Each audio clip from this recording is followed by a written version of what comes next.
un vrai bonheur de voir tous ces gens qui sont venus ce soir nous voir et un tel soutien. On avait des bons retours du terrain, mais là c'est une confirmation que les gens ont besoin d'un changement, que la candidature elle plaît.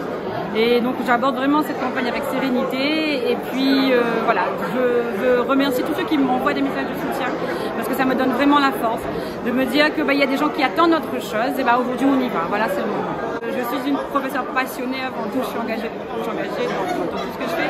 Professeure passionnée avant tout, une mère de famille, une mère de 3 enfants. Et c'est sûr que ça demande des sacrifices à la fois pour mon travail et pour mes enfants, ça c'est indissociable, on va dire, de l'action politique, de l'action des élus, malheureusement. Mais bon, c'est comme ça.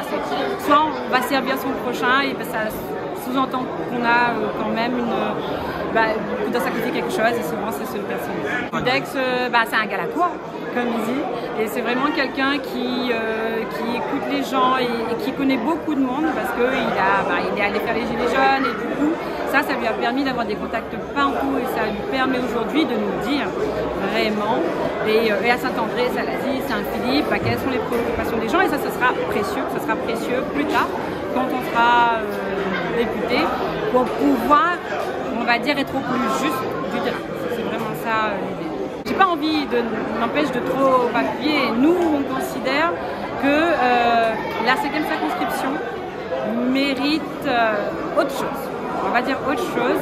On va essayer, donc on propose quelque chose de nouveau, une députée qui a peut-être une vision différente des choses, une manière de faire la politique qui sera différente et qui est dévouée à son territoire. Donc c'est vraiment ça qu'on propose aujourd'hui, sans vouloir malmener qui que ce soit.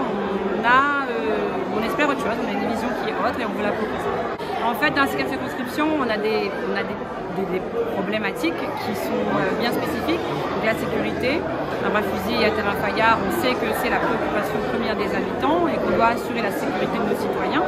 Ça, c'est le rôle de l'État, c'est des compétences régaliennes. Et puis le pouvoir d'achat, parce qu'on a dans cette circonscription une population qui est défavorisée. On est l'une des micro-régions les plus défavorisées, la micro-région la plus défavorisée, donc la Réunion.